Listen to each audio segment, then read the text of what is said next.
Hello everyone, welcome to our channel. ఈరోజు తెలంగాణకి సంబంధించి థర్డ్ క్లాస్ తెలుగు టెక్స్ట్ బుక్ని ఎక్స్ప్లెయిన్ చేసుకుందాం.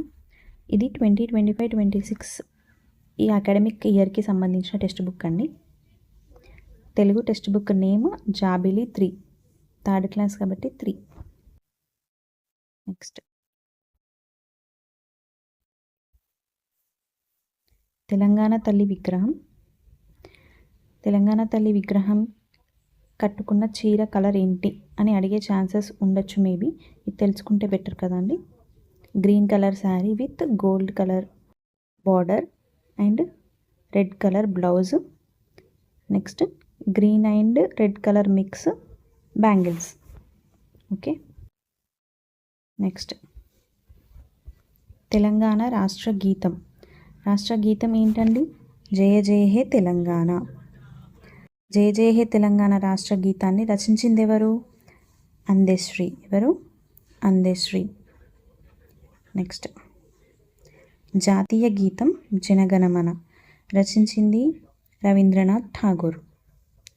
Vande Mataram రచించింది Bankimchandra Chatterjee.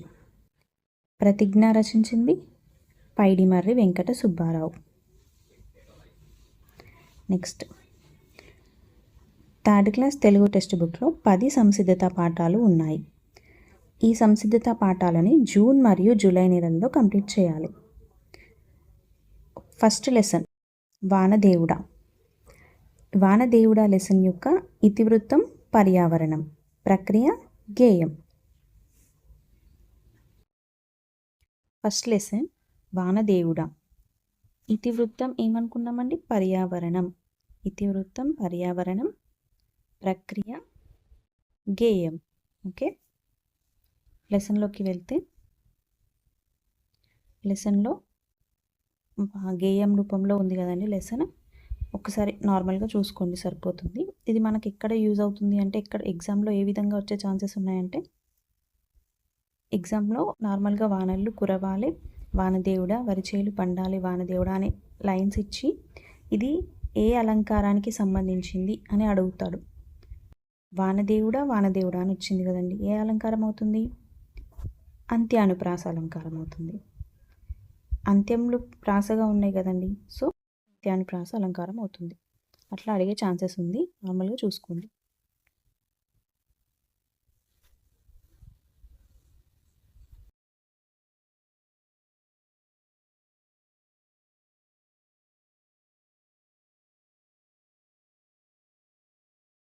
Next grammar points. గేయం ఆధారంగా కింది పదాలను జతపరిచి రాయండి. ఆల్రెడీ ఎగ్జాంపుల్ ఒకటి ఇచ్చాడు కదండి, నల్లాని మేఘాలు. నెక్స్ట్ చుక్క చుక్క నీరు చేరి, చాటంతా మబ్బు పట్టి, పేద సాద బతుకాలే, 12 పరగణాలు, గుమ్ముళ్ళు నిండాలి. ఓకే. నెక్స్ట్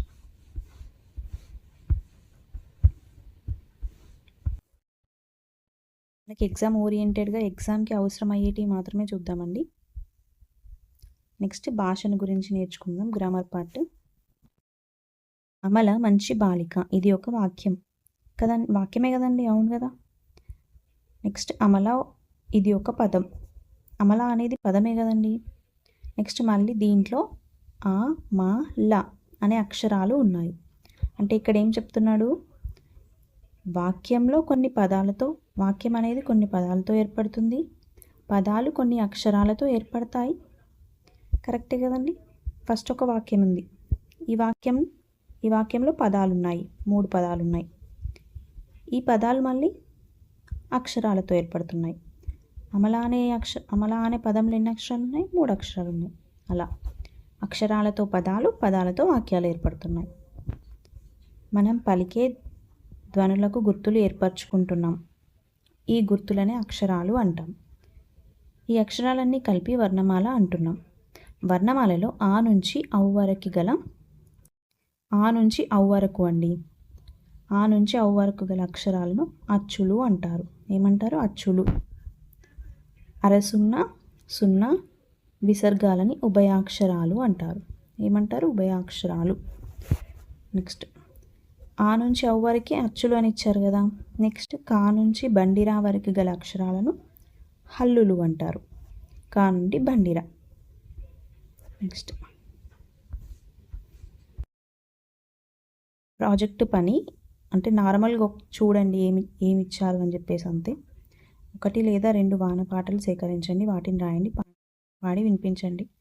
మనకి ఈ ప్రాజెక్టు పని అనేది 3rd to 9th క్లాస్ వరకు అంత ఇంపార్టెంట్కి సంబంధించినవి ఏమి ఉండవు. కాకపోతే 10th క్లాస్లో ఉన్న బిట్స్ అనేటివి కొన్ని ఇందులోంచి కూడా అడగడం జరిగింది టెట్కి సంబంధించి. అందుకే ఒక్కసారి చూసుకోండి సరిపోతుంది.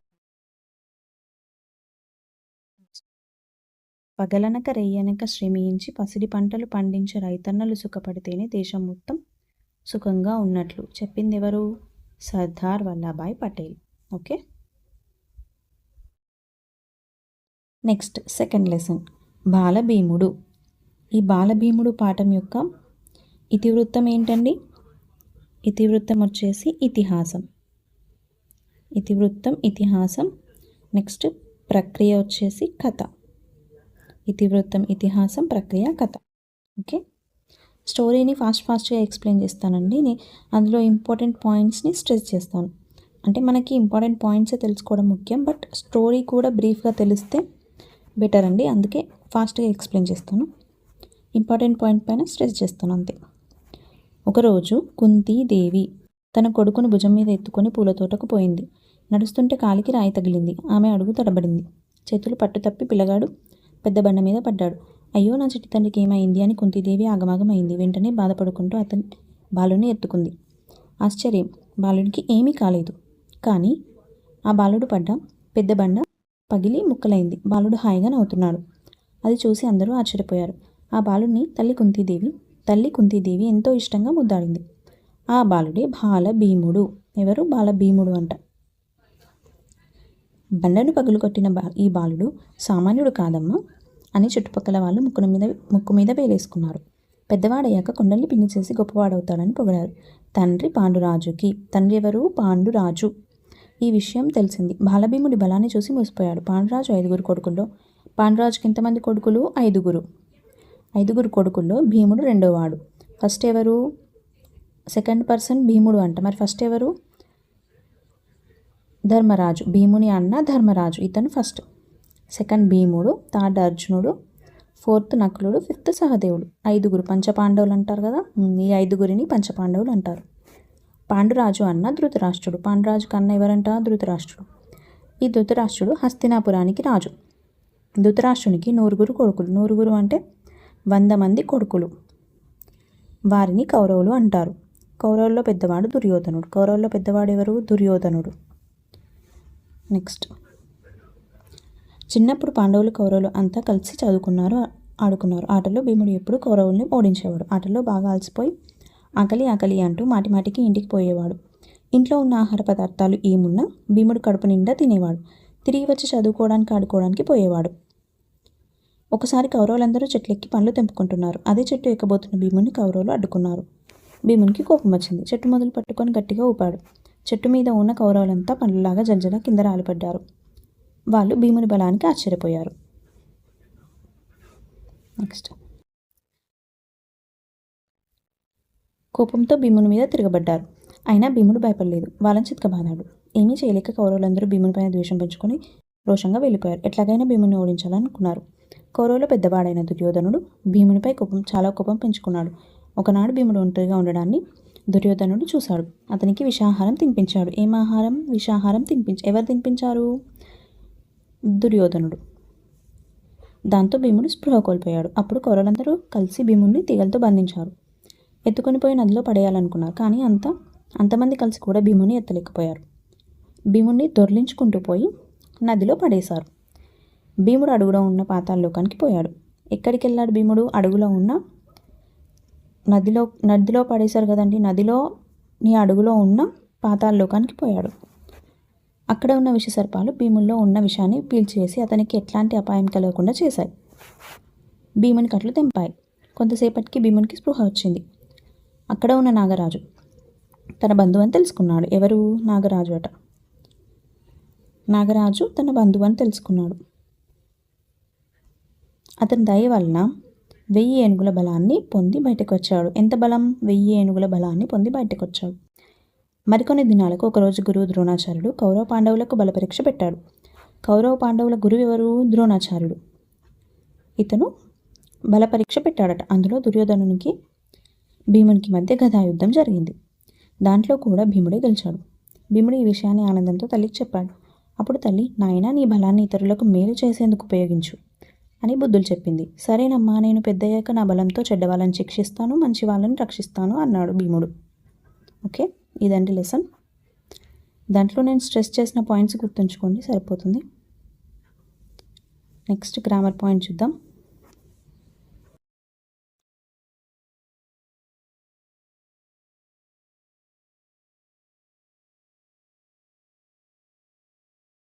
భాషను గురించి తెలుసుకుందాం. ఇందులో ఏమున్నాయి? కింది వాటిలో లోపించిన అచ్చులను రాయండి. అచ్చులు అంట. అచ్చులు ఎక్కడి నుంచి ఎక్కడి వరకు? ఆ నుండి అవు వరకు గల పదాలను అచ్చులు అంటారు. ఇక్కడ నార్మల్గా ఏమేమి లోపించినాయో రాయమంటుండు. అన్నీ అవసరం లేదండి, మనకు తెలుసు కదా. ఏంటి మిస్ అయినాయి? ఆ ఊ ఉడుతా, ఇట్లా ఏవి మిస్ అయినా రాయమన్నాడు. ఇదంతా అవసరం. నెక్స్ట్ థర్డ్ లెసన్, అమ్మ.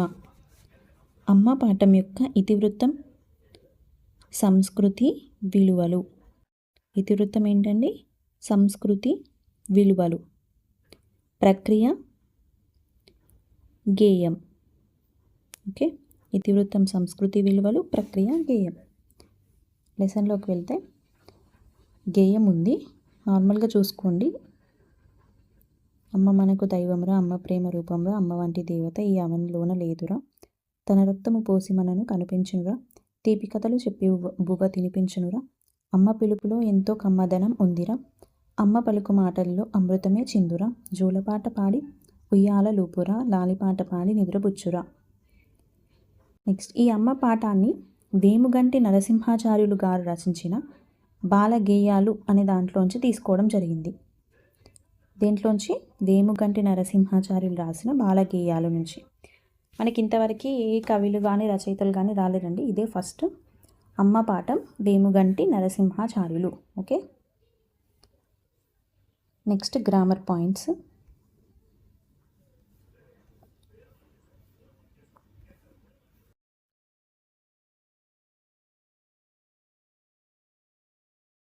భాషను గురించి తెలుసుకుందాం. ఇందులో ఏమున్నాయండి? ఖ ఖ, ఘ ఖ అంటే నార్మల్గా వీటితోటి కొన్ని పదాలు ఇవ్వడం జరిగింది. ఇవి మనకంతా ఇంపార్టెంట్ ఏం కాదు. కింద చూద్దాం. క ఖ, క గ, చ ఝ, ట డ, త ద, ప భ వంటి అక్షరాలని తేలికగా పలుకుతాం. ఇట్లా తేలికగా పలికే అక్షరాలని అల్ప ప్రాణాక్షరాలు అంటారు. ఏమంటారు? అల్ప ప్రాణాక్షరాలు అంటారు. నెక్స్ట్ ఖ, ఘ, ఛ, ఝ, ఠ, ఢ, థ, ధ, ఫ, భ వంటి అక్షరాలని ఒత్తి పలుకుతాం. ఇలా పలికే వాటిని మహాప్రాణాక్షరాలు అంటారు. ఒత్తి పలికే వాటిని మహాప్రాణాక్షరాలు అంటారు. ఓకే, నెక్స్ట్ ప్రాజెక్టు పని. అమ్మ గొప్పతనాన్ని తెలిపే పాట, పద్యం, కథలు తెలుసుకొని రాయండి, చదివి వినిపించండి, తరగతి గదిలో ప్రదర్శించండి. ఓకే, ఏ రుణమైనా తీర్చుకోవచ్చు కానీ అమ్మ రుణాన్ని తీర్చుకోలేం, అమ్మను మించిన దైవం లేదు. చెప్పింది ఎవరు? మహాత్మా జ్యోతిరావు పూలే. నెక్స్ట్ చిన్న లెసన్, నార్మల్గా దయ. దీనికి కూడా ఇతివృత్తం ప్రక్రియ ఉన్నాయండి. ఇతివృత్తం ఏంటి అంటే భూతదయ. ఇతివృత్తం ఏంటి? భూతదయ ఇతివృత్తం. ప్రక్రియ ఏంటి? కథ. ఇతివృత్తం భూతదయ, ప్రక్రియ కథ. నెక్స్ట్, పూర్వం కపిలవస్తు నగరాన్ని శుద్ధోధనుడు, ఎవరు? శుద్ధోధనుడు అనే రాజు పరిపాలించేవాడు. అతని కొడుకు గౌతముడు. కొడుకు ఎవరట? గౌతముడు. అతనికి సిద్ధార్థుడు అనే పేరు కూడా ఉంది. ఏం పేరు? సిద్ధార్థుడు, గౌతముడు. వీరిద్దరు ఒకటే, అంటే తన పేరే సిద్ధార్థుడు, గౌతముడు రెండు ఒకరి పేరే అన్నమాట.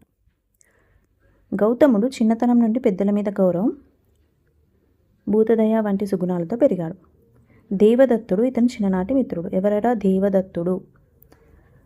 ఒకనాడు వీళ్ళిద్దరూ నదీ తీరానికి పోయారు. అక్కడ ఆకాశంలో హాయిగా ఎగిరే హంసలను దేవదత్తుడు చూశాడు. ఎగిరే హంసలను, వాటిని వేటాడాలని బాణంతో కొట్టాడు. ఆ బాణం ఒక హంసకు తగిలి గిలగిలా కొట్టుకుంది. గౌతముని ముందు పడ్డది. గౌతముడు జాలితో కింద పడ్డ హంసను ఒడిలోకి తీసుకొని నెమ్మదిగా బాణం తీశాడు. దాని శరీరాన్ని మింగుతూ దానికి ఊరట కలిగించాడు. అప్పుడు దేవదత్తుడు అక్కడికి వచ్చి, నేను హంసను కొట్టాను కాబట్టి అది నాదే అన్నాడు. మిత్రమా, ఆకాశంలో హాయిగా ఎగిరే హంసను ఎందుకు హింసించావు? జీవహింస పాపం కదా అంటూ హంసని ఇవ్వడానికి గౌతముడు ఇష్టపడలేదు. దాంతో వాళ్ళ కొట్లాట రాజుగారి దగ్గరికి పోయింది. ఇద్దరు రాజస్థానంలో న్యాయాధికారికి విన్నవించారు. దేవదత్తుని బాణం వల్ల హంస చచ్చిపోతే అది అతనిది అయ్యేది. కానీ భూతదయతో గౌతముడు దాని ప్రాణాన్ని కాపాడినందువల్ల అది గౌతమునిదే అవుతుందని న్యాయాధికారి తీర్పు చెప్పాడు. ఈ తీర్పుతో దేవదత్తుడు సంతోషపడలేదు. వెంటనే న్యాయాధికారి ఒక పీట తెప్పించి దాని మీద హంసను ఉంచమన్నాడు. గౌతముని దేవదత్తుని విడివిడిగా హంసను పిలవమన్నాడు. అది ఎవరి దగ్గరికి పోతే అది వారిది అవుతుందని చెప్పాడు. మొదట దేవదత్తుడు హంసను పిలిచాడు. అతని కోప చూపుకు, కఠినమైన పిలుపుకు హంస రాలేదు. గౌతముడు ఆప్యాయంగా హంసను పిలవగానే ఆ హంస అతని ప్రేమపూర్వకమైన పలుకులకు ఎగిరి వచ్చి అతని చేతి మీద వాలింది. గౌతముని అహింసా పద్ధతికి సభలోని వారంతా చప్పట్లు కొట్టారు. రాజు, న్యాయాధికారి సంతోషించారు. అందువల్ల కాఠిన్యం కంటే ప్రేమ, దయ ఉన్న వాళ్ళకే అందరి మన్నన దొరుకుతుంది. 4th లెసన్, మన పండుగలు. మన పండుగలు పాఠం యొక్క ఇతివృత్తం ఏంటంటే, ఇతివృత్తం సంస్కృతి. ఇతివృత్తం సంస్కృతి, ప్రక్రియ, సంభాషణ. ఇతివృత్తం సంస్కృతి, ప్రక్రియ, సంభాషణ. ఓకే, లెసన్లోకి వెళ్తే, పిల్లలు నమస్కారం టీచర్ నమస్కారం పిల్లలు, రేపటి నుండి దసరా సెలవులు కదా, ఎవరెవరు ఎక్కడికి వెళ్తున్నారు? సెలవులో నేను మా అమ్మమ్మ వాళ్ళ ఊరికి వెళ్తున్నాను టీచర్. మేము మా మామయ్య ఊరికి పోతున్నాం టీచర్. మేము దసరా పండుగ అక్కడనే జరుపుకుంటాం. కర్ణ, నువ్వు ఎక్కడికి వెళ్తున్నావు? ఈ సెలవులోకి ఎక్కడికి వెళ్ళాం టీచర్, కానీ మేము క్రిస్మస్ పండుగకి మా అమ్మమ్మ వాళ్ళ ఇంటికి పోతాం. క్రిస్మస్ పండుగ బాగా జరుపుకుంటాం. పిల్లలు చూసారా మనకి ఎన్ని పండుగలు ఉన్నాయో? పండుగల గురించి చెప్పండి టీచర్. చైత్రమాసంలో మొదటి తిథి పాడ్యమి కదా, ఆ రోజు వచ్చే పండుగ ఉగాది. చైత్రమాస మొదటి తిథి పాడ్యమి రోజున ఉగాది అంటే మన తెలుగు వాళ్ళందరికీ నూతన సంవత్సరం, హ్యాపీ న్యూ ఇయర్ అన్నమాట. చాలా మంచిగా చెప్పావు స్వప్న. ఆ రోజు కొత్త సంవత్సరం ప్రారంభమవుతుంది కాబట్టి కొత్త బట్టలు ధరించడం, తీపి వంటకాలు చేసుకోవడం, షడ్రుచులతో పచ్చడిని చేసుకోవడం, రాబోయే ఏడాదంతా ఎట్లా ఉంటుందో తెలుసుకోవడానికి పంచాంగ శ్రవణం మొదలైనవి జరుపుకుంటాం. ఏ పండుగ సమయంలో పంచాంగ శ్రవణం చెప్పిస్తారు అని అడుగుతారు అనుకో. ఏ పండుగ? ఉగాది. ఓకే, ఉగాది తర్వాత 9 రోజులకి, ఎన్ని రోజులకంట? 9 రోజులకు, అంటే చైత్రమాస శుద్ధ నవమి రోజున. ఎప్పుడు? చైత్రమాస శుద్ధ నవమి రోజున శ్రీరామనవమిని జరుపుకుంటాం. ఇది శ్రీరాముని జన్మదినం. ఈ రోజున సీతారాముల కళ్యాణం చేసే సాంప్రదాయం ఉన్నది. టీచర్, దసరా పండుగ గురించి కూడా చెప్పండి. అశ్వయుజ మాసం శుద్ధ దశమి రోజున దసరా పండుగ జరుపుకుంటాం. అశ్వయుజ మాస శుద్ధ దశమి దసరా. రాముడు రావణుని సంహరించింది ఈరోజే. మహాభారతంలో పాండవులు జమ్మి చెట్టు మీద దాచిపెట్టిన ఆయుధాలు తీసింది ఈరోజే. రాముడు రావణుని సంహరించిన దానికి మనం జరుపుకునే పండుగ ఏంటి? దసరా. ఇలా అండి క్వశ్చన్స్. ఇందులోంచి మనమే క్వశ్చన్స్ ఫ్రేమ్ చేసుకుంటే మనకి ఈజీ అవుతుంది చదివేటప్పుడు. నెక్స్ట్, అందుకే ఈ రోజుని విజయదశమిగా పిలుస్తాం. దసరా పండుగ నాడు పాలపిట్టను చూస్తాం. ఈ పండుగ రోజు పాలపిట్టను దర్శించుకుంటారు. దసరా. ఓకే, నెక్స్ట్, జమ్మి చెట్టుకు కూడా పూజ చేస్తారు. జమ్మి చెట్టుకు పూజ చేసే సంప్రదాయం ఏ పండుగ రోజున ఉంది? దసరా రోజు. ఓకే, బతుకమ్మ పండుగను కూడా అప్పుడే జరుపుకుంటారు కదా టీచర్? అవును, ఇదే సమయంలో బతుకమ్మ పండుగను కూడా ఎంతో సంబరంగా జరుపుకుంటాం. దసరా తర్వాత 20 రోజులకి అశ్వయుజ బహుళ అమావాస్య రోజున దీపావళి పండుగ జరుపుకుంటాం. దసరా తర్వాత 20 రోజులకంట, ఎన్ని రోజులకి? 20 రోజులకి అశ్వయుజ బహుళ అమావాస్య రోజున దీపావళిని జరుపుకుంటాం. లోకాలను పట్టి పీడిస్తున్న నరకాసుర వధ జరిగిన సందర్భంగా ఈ పండుగను జరుపుకుంటాం. పటాకులు కాలుస్తారు, లక్ష్మీ పూజలు చేస్తారు. ఏ పండుగలో లక్ష్మీ పూజలు చేస్తారు? దీపావళి. వినాయక చవితి కూడా చాలా పెద్ద పండుగ కదా టీచర్? అవును తిరుమల. వినాయకుని పుట్టినరోజును వినాయక చవితిగా, సూర్యుడు మకర రాశిలోకి ప్రవేశించే రోజును సంక్రాంతిగా, శివలింగోద్భవం జరిగిన రోజును శివరాత్రిగా ఇలా ఎన్నో పండుగలు జరుపుకుంటారు. వినాయకుని పుట్టినరోజు వినాయక చవితి, సూర్యుడు మకర రాశిలోకి ప్రవేశించే రోజున సంక్రాంతి, శివలింగోద్భవం జరిగిన రోజు శివరాత్రి. ఓకే, మేము రంజాన్, బక్రీద్, మొహరం మొదలగు పండుగలను చాలా గొప్పగా జరుపుకుంటాం టీచర్. అయితే రంజాన్ అంటే నాకు చాలా ఇష్టం. రంజాన్ అనేది ఇస్లాం క్యాలెండర్లో ఒక నెల పేరు. ఈ రంజాన్ నెలలోనే ముస్లింలు పవిత్ర గ్రంథమైన ఖురాన్ ఆవిర్భవించింది. అందుకే ముస్లింలందరూ ఈ నెల రోజుల పాటు కఠిన ఉపవాస దీక్షతో ఉండి నెల చివరిన ఈదుల్ ఫితర్ అంటే రంజాన్కి మరో పేరు ఈదుల్ ఫితర్ అన్నమాట. ఈదుల్ ఫితర్ అంటే రంజాన్ పండుగని ఎంతో ఘనంగా జరుపుకుంటారు. త్యాగానికి ప్రతీకగా నిలిచే బక్రీద్, మొహరం పండుగలు కూడా పెద్ద ఎత్తున జరుపుకుంటారు. టీచర్, మేము ప్రతి సంవత్సరం డిసెంబర్ 25న క్రిస్మస్ పండుగని చాలా బాగా జరుపుకుంటాం. ఆ రోజు క్రిస్మస్ చెట్టుని రంగురంగుల నక్షత్రాలతో, బల్బులతో అలంకరిస్తాం. దానికి చిన్న చిన్న గంటలు కూడా కడతాం. కొత్త బట్టలు ధరించి చర్చిలో ప్రార్థనలు చేస్తాం. ఓకే, ఏ పండుగ సందర్భంగా చెట్టుకి రంగురంగుల నక్షత్రాలతో, బల్బులతో అలంకరిస్తారు, వాటికి చిన్న చిన్న గంటలు కూడా కడతారు అని అడుగుతారండి. ఏ పండుగ? క్రిస్మస్. ఓకే, నెక్స్ట్, యేసుక్రీస్తు జన్మించిన రోజైన క్రిస్మస్ పండుగను క్రైస్తవులంతా ఎంతో విశేషంగా జరుపుకుంటారు. యేసు జన్మించినప్పుడు ఆకాశంలో ఒక నక్షత్రం మెరిసింది. ఆ నక్షత్రాన్ని అనుసరించి వెళ్ళిన 3 జ్ఞానులకు బాలయేసు కనిపించాడట. ఎవరు కనిపించారు? బాలయేసు. అందుకే క్రైస్తవులు ఆ రోజు నక్షత్రాలతో ఇంటిని అలంకరించుకుంటారు. టీచర్, మా లంబాడి తండాలో మేము తీజ్ పండుగను జరుపుకుంటాం. పిల్లలు, లలిత చెప్పేది విన్నారా? గిరిజనులకి కొన్ని ప్రత్యేకమైన పండుగలు ఉంటాయి. అందులో లంబాడీలు జరుపుకునే తీజ్ పండుగ ఒకటి. ఏంటి? లంబాడీలు జరుపుకునే తీజ్ పండుగని అంటాం. తీజ్ అనేది కన్నె పిల్లల పండుగ. ఒక రకంగా బొడ్డెమ్మ పండుగ వంటిది. తండాలోని ఆడపిల్లలు శీతలా భవానీ దేవత ఎవరు? లంబాడీల దేవత. ఈ దేవతకి పూజ చేసిన తర్వాత ఈ పండుగ జరుపుకుంటారు.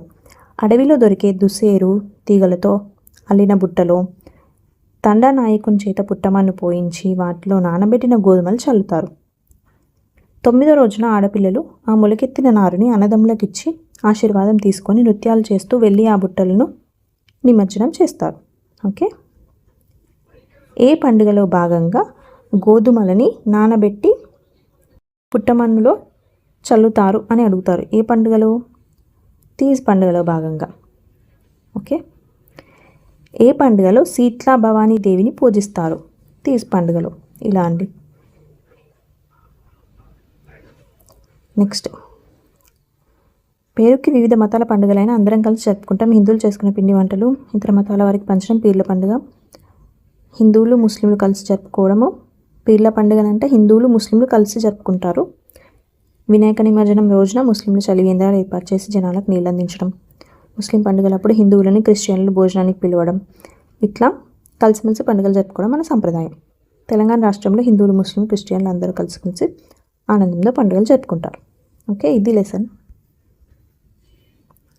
నెక్స్ట్ గ్రామర్ పార్ట్ చూద్దాం. ఇక్కడ ఒకటి ఉంది, చూద్దాం. పారాగ్రాఫ్ ఇచ్చి క్వశ్చన్స్ అడిగారు. బొడ్డెమ్మ ఆడపిల్లల పండుగ. కన్నెపిల్లలు, బాలికలు తమ పెళ్లి ఘనంగా మంచిగా జరగాలని ఎంతో సంబరంగా జరుపుకుంటారు. ఈ పండుగ భాద్రపద బహుళ అమావాస్యకి ముందు ప్రారంభమవుతుంది.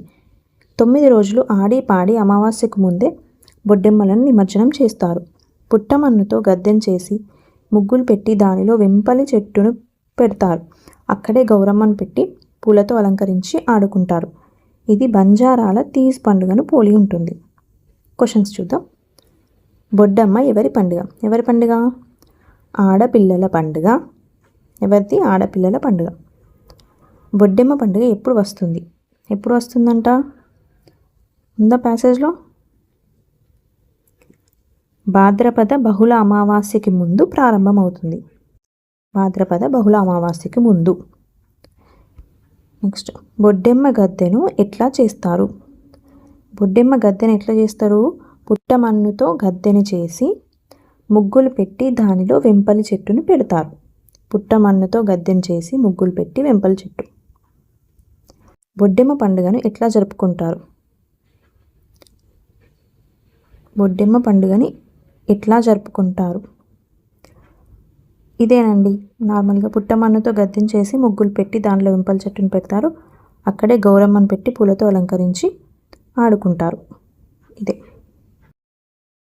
నెక్స్ట్, బొడ్డెమ్మ పండుగ దేనిని పోలి ఉంటుంది? దేనిని పోలి ఉంటుంది? బంజారాల తీజ్ పండుగను పోలి ఉంటుంది. బంజారాల తీజ్ పండుగ. ఓకే.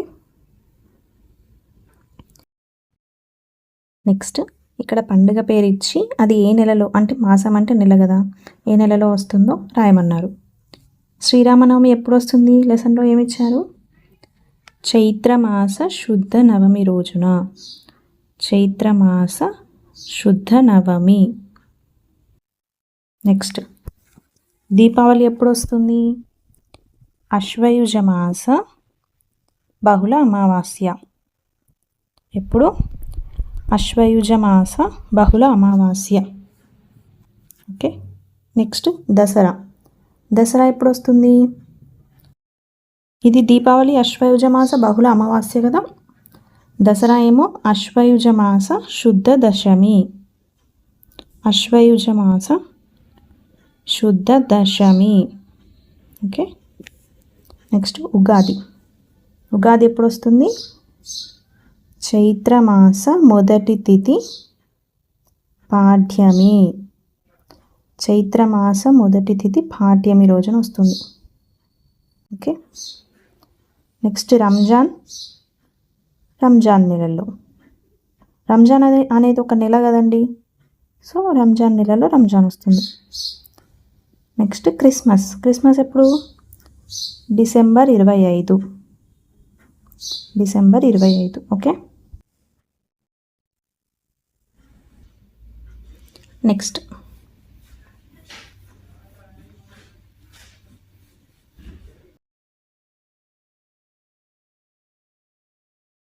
భాషను గురించి తెలుసుకుందాం. భాషను గురించి తెలుసుకుందాంలో ఇక్కడ ఏమి ఇచ్చారంటే మహాప్రాణాక్షరాలను గుర్తించి గీత గీయండి అని. మహాప్రాణాక్షరాలు అంటే ఏంటి? ఒత్తుగా పలికేవి, అంటే కింద జఠా ఉండి ఒత్తుతో పలికే వాటిని మహాప్రాణాక్షరాలు అంటారు.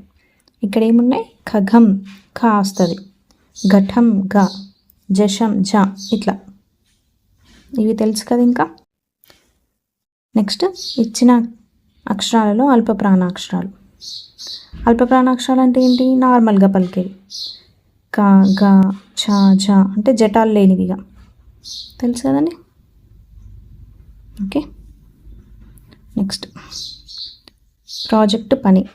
మీ బల్లో బతుకమ్మను పేర్చండి, బతుకమ్మ పాటలు పాడుతూ బతుకమ్మ పండుగ జరపండి, బతుకమ్మని ఎట్లా జరుపుకున్నారో రాయండి.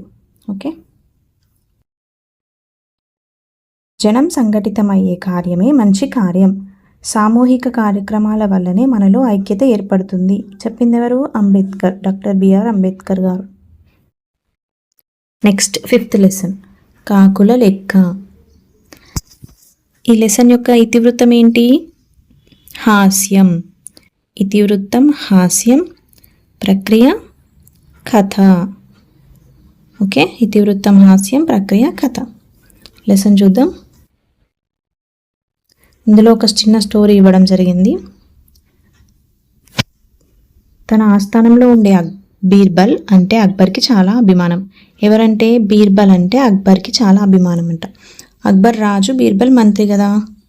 సో ఇది ఆస్థానంలోని మిగిలిన వారికి నచ్చేది కాదు. తాము బీర్బల్ కన్నా తెలివైన వాళ్ళమని వాళ్ళ ఉద్దేశం.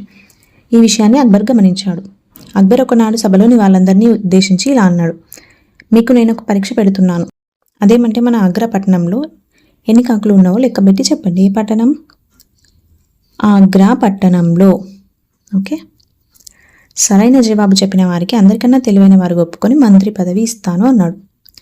అందరూ ఇదే అవకాశం అనుకొని తాము బీర్బల్ కన్నా తెలివైన వాళ్ళమని నిరూపించుకోవచ్చని కాకులను లెక్కబెట్టేందుకు పోయారు. రాజుగారి ఆస్థానంలో ఉద్యోగులందరూ ఊరి మీద పడి కాకులను లెక్క పెడుతూ ఉంటే ప్రజలంతా ముక్కు మీద వేలేసుకున్నారు. అందరూ ఊరంతా తిరుగుతూ ఇండ్ల మీద, చెట్ల మీద, నది ఒడ్డున, వీధుల్లో, వాడల్లో, చెత్త చెదారాలలో వెతుకుతూ కాకులను లెక్క పెడుతూనే ఉన్నారు. అందరిలో ఒకటే భయం. ఎవరు తమకన్నా ముందుగా పోయి రాజుగారికి లెక్క చెప్తారు? తాము పెడుతున్న లెక్క సరైంది అవునో కాదో అని భయపడుకుంటూనే కాకులను లెక్క పెట్టసాగారు. కానీ బీర్బల్ అయితే ఏమీ లెక్క పెట్టకుండా హాయిగా ఇంట్లో విశ్రాంతి తీసుకోసాగాడు. రాజు చెప్పిన రోజు రానే వచ్చింది. అందరూ రాజుగారి సభలో కూర్చున్నారు. ఆగ్రా పట్టణంలో ఎన్ని కాకులున్నావో లెక్క పెట్టారా అని అక్బర్ అడిగాడు. ఇంకా లేదు ప్రభు, మాకు ఇంకొంత సమయం కావాలి అన్నారు అందరూ, బీర్బల్ తప్ప. బీర్బల్ నువ్వు చెప్పు అన్నాడు అక్బర్. ప్రభు, ఆగ్రా పట్టణంలో మొత్తం 6803 కాకులున్నాయి అన్నాడు బీర్బల్.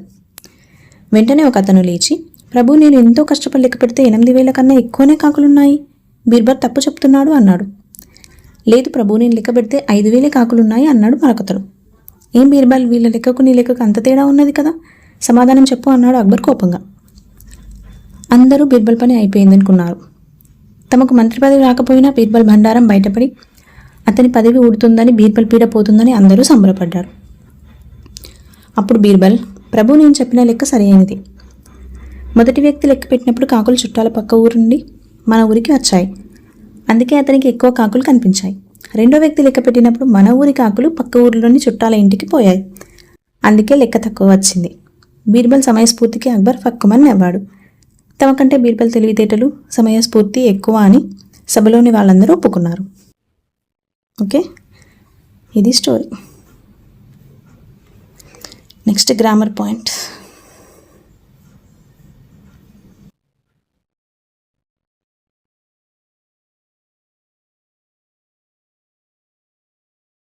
ఇందులో భాషను గురించి తెలుసుకుందాంలో ఏమున్నాయి.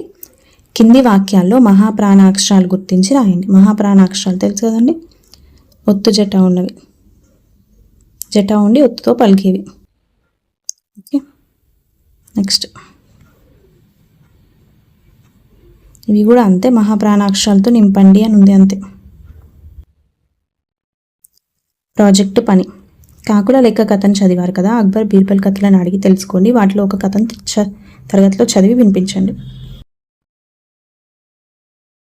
సమయస్ఫూర్తి, వివేకం, చాకచక్యం, కార్యశూరత ఉన్నవారికి సర్వత్రా విజయం లభిస్తుంది. నెక్స్ట్ లెసన్, లేగదూడ. లేగదూడ ఇతివృత్తం ఏంటి? ఇతివృత్తం భూతదయ. భూతదయ. ప్రక్రియ ఏంటి? ప్రక్రియ వచ్చేసి గేయం. ఇతివృత్తం భూతదయ, ప్రక్రియ గేయం. Okay, next lesson. ఉసులాడే ముగలేగ దూడను పిలువ ఉరికురికి వచ్చింది, దరిచేరి నిలిచింది. చిరునవ్వుతో నేను తల మీద దువ్వగాని నా చెయ్యి నా కింది చెవులు నొక్కించింది. ముద్దులొలికే లేక మెడతో మెడకల్పంగా మురిసింది, తోకెత్తి చెంగు నెగిరింది. సరదాల సయ్యాట సరిగపందం ఆట ఘారాలు పోయింది, గంతేసి ఆడింది. మీసాల తాతయ్య కట్టె చప్పుడు విని తుర్రుమని ఆలేక పరుగు తీసింది. ఓకే, ఇది లెసన్ అండి. Next grammar points.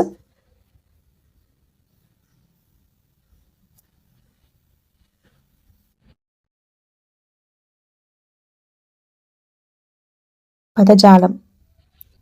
కింది పదాలు జతపరిచి రాయండి. ఇక్కడ ఎగ్జాంపుల్ ఇచ్చాడు కదా, ఇల్లు, వాకిలి, అట్లా రెండు మీనింగ్స్, రెండు జంట పదాల్లాగా వచ్చేటి రాయాలి. నీరు, నిప్పు. ఓకే, పలక, బలపం, పాడి, పంట, పాలు, పెరుగు. నెక్స్ట్, కింది పదాల వరుస చదవండి, సరైన పదాన్ని గుర్తించి సున్నా చుట్టండి, దానికి రౌండప్ చేయండి అంటున్నారు. అంటే ఇందులో ఏది కరెక్ట్గా ఉంది స్పెల్లింగ్స్లో అని చెప్పేసి. ఫస్ట్ వన్, సయ్యాట, సయ్యట, సయ్యాట, సియాట. థర్డ్ వన్ కరెక్ట్గా ఉంది కదండి, సయ్యాట. నెక్స్ట్, ఆవు పాలు, ఆవు పాల, ఆవు పాలు, ఆవు పలు. ఏది కరెక్ట్ ఉంది? ఫస్ట్ వన్, ఆవు పాలు. థర్డ్ వన్, వార్షం, వర్ణం, వర్షం, వర్షాం. Third one correct. మాల్లె మొగ్గ, మిల్లె మొగ్గ, మిల్లె మొగ్గ, మల్లె మొగ్గ.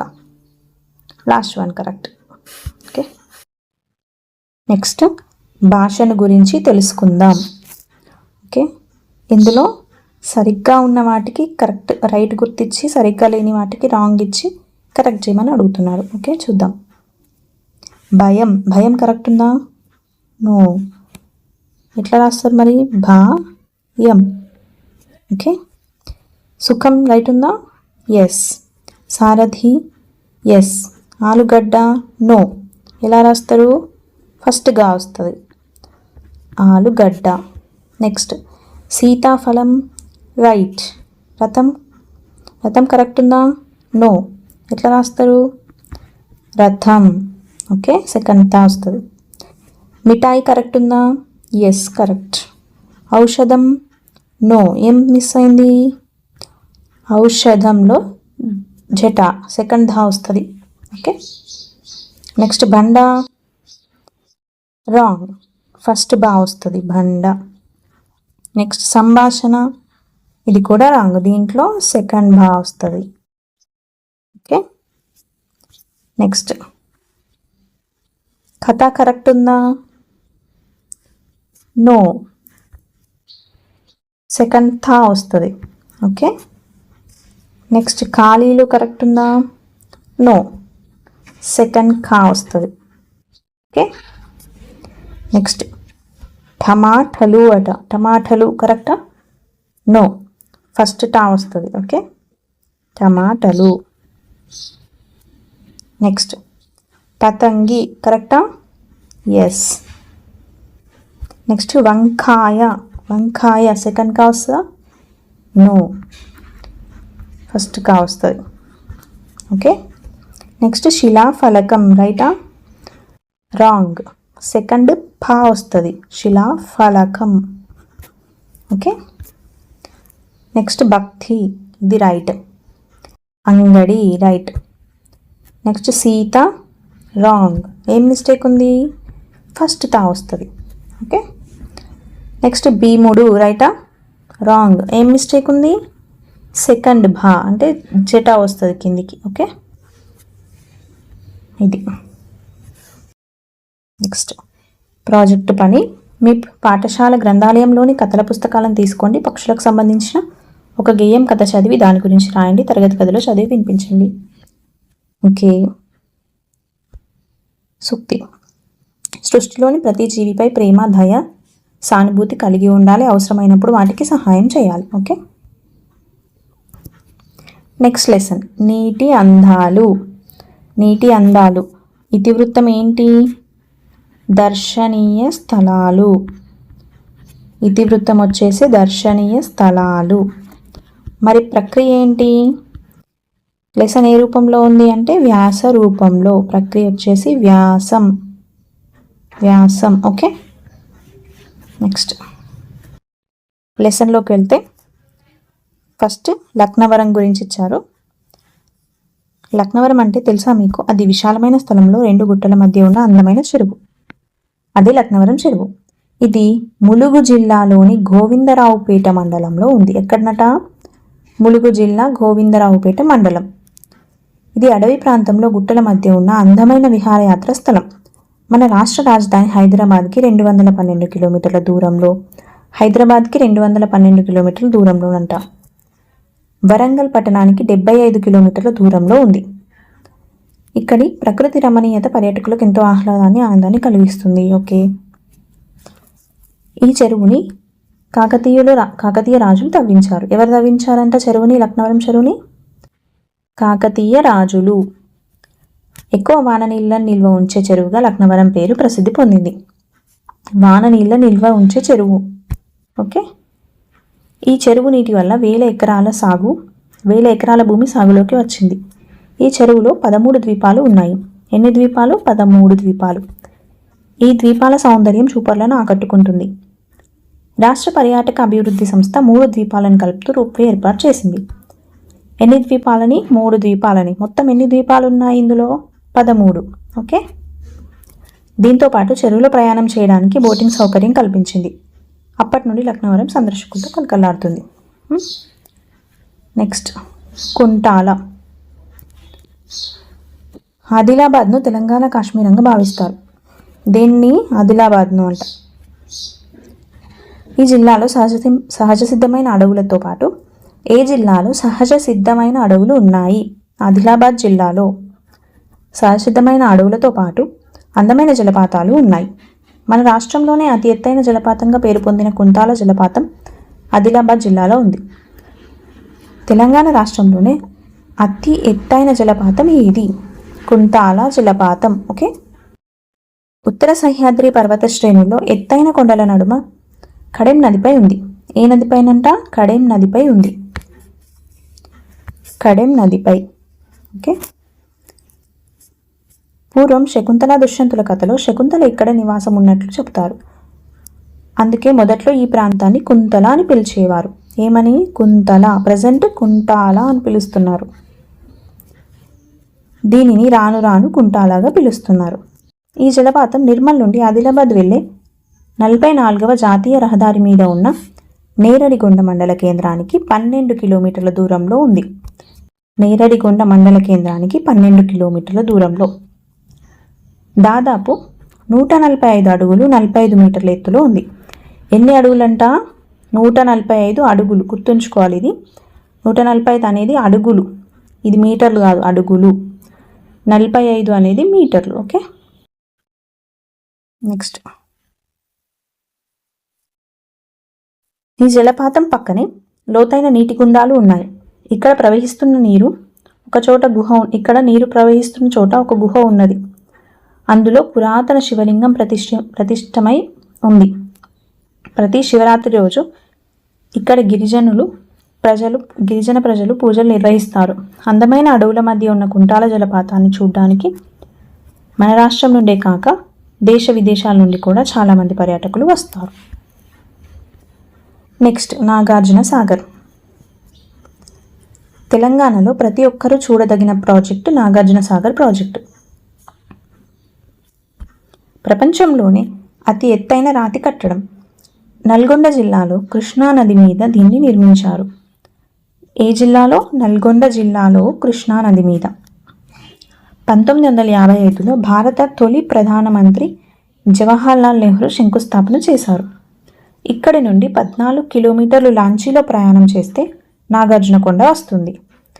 ఇక్కడ పురావస్తు శాఖ వాళ్ళు జరిపిన తవ్వకాల్లో అనేక బౌద్ధ శిల్పాలు దొరికినవి. ఈ బౌద్ధ శిల్పాలు క్రీస్తు శకం 1 నుండి 3 శతాబ్దం కాలం నాటివి. వీటికి ఒక మ్యూజియం ఏర్పాటు చేసి సందర్శకుల కోసం అందుబాటులో ఉంచారు. ఇక్ష్వాక రాజులు ఈ ప్రాంతాన్ని విజయపురి పేరుతో పరిపాలించారు.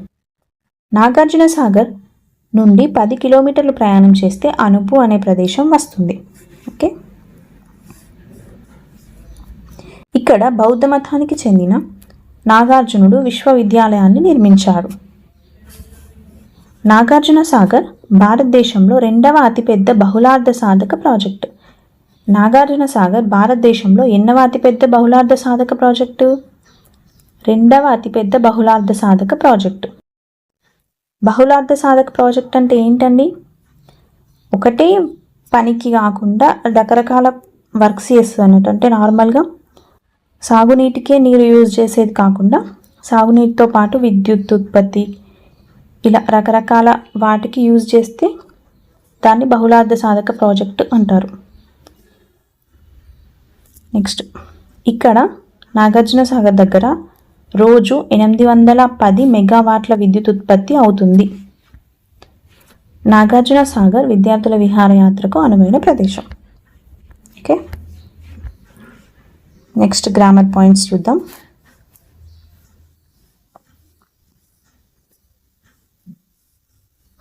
పదజాలం. కింది పదాల వరుసలో ఒక పదం వేరుగా ఉన్నది, దానిని గుర్తించండి. 4 వర్డ్స్ ఇచ్చారు కదండి, దాంట్లో ఒకటి డిఫరెంట్గా ఉందంట, చూద్దాం. ఫస్ట్ వన్, చెరువు, కుంట, సరస్సు, నది. దీంట్లో ఏది డిఫరెంట్ ఉంది? నది. ఎట్లా? చెరువు అయినా కుంట అయినా సరస్సు అయినా ఒకటే దగ్గర ఉంటాయి కదండి.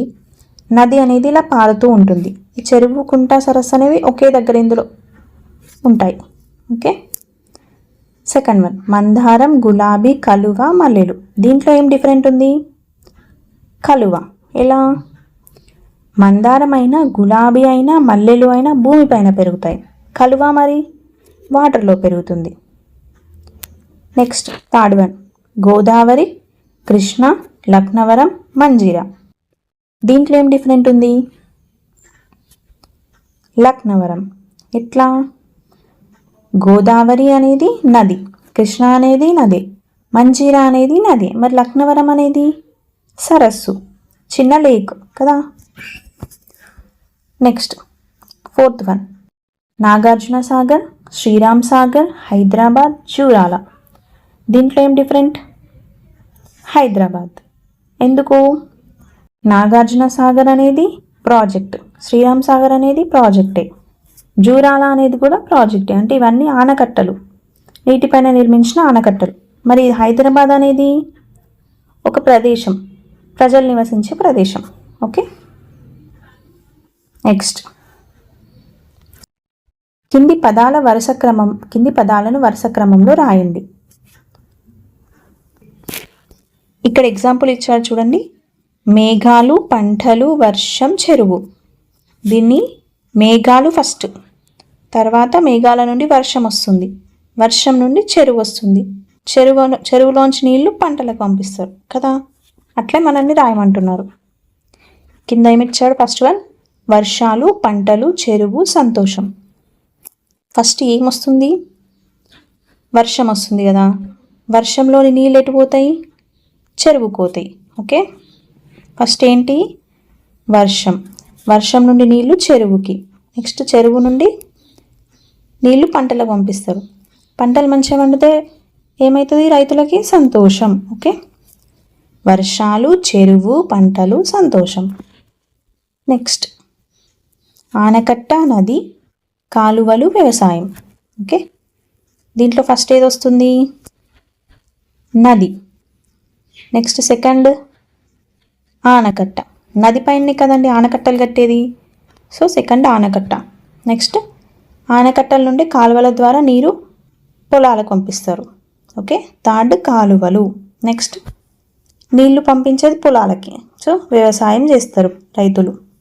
ఫోర్త్ వ్యవసాయం. ఓకే. నది, ఆనకట్ట, కాలువలు, వ్యవసాయం. నెక్స్ట్ వన్, చేపలు, అంగడి, చెరువు, ఆదాయం. ఫస్ట్ చేపలు. ఓకే, సారీ అండి. ఫస్ట్ చెరువు. చెరువులో చేపలు, చెరువులోనే కదా చేపలు ఉంటాయి, చేపలు. నెక్స్ట్ ఈ చేపల్ని తీసుకెళ్ళి అంగడిలో అమ్ముతారు. అమ్ముతే ఏమొస్తుంది? డబ్బు. డబ్బు అంటే ఆదాయమే కదా. సో ఫోర్త్ ఆదాయం. చెరువు, చేపలు, అంగడి, ఆదాయం. ఓకే. నెక్స్ట్ ఆనకట్ట, పంటలు, నదులు, కాలువలు. ఫస్ట్ నదులు. నదులపైనే కదా ఆనకట్టలు కట్టేది. సో సెకండ్ ఆనకట్ట. ఆనకట్టల నుంచే కదా కాలువల ద్వారా నీళ్లు వదిలేది. సో కాలువలు థర్డ్. నెక్స్ట్ ఈ కాలువల నుండి నీరు ఎక్కడికి పంపిస్తారు? పంటలకి. సో పంటలు ఫోర్త్. నదులు, కాలువలు, ఆనకట్ట, పంటలు. ఓకే. ఇదండి గ్రామర్ పార్ట్. నెక్స్ట్ భాషను గురించి తెలుసుకుందాంలో అచ్చులతో మొదలయ్యే పదాలు, హల్లులతో మొదలయ్యే పదాలను వేరు చేసి రాయమంటుండు. ఇది తెలుసు కదండి. అచ్చులంటే ఆ నుంచి అవు వరకు ఉన్న వాటిని అచ్చులు అంటారు. కా నుంచి బండిరా వరకు ఉండే వాటిని హల్లులు అంటారు. ఓకే.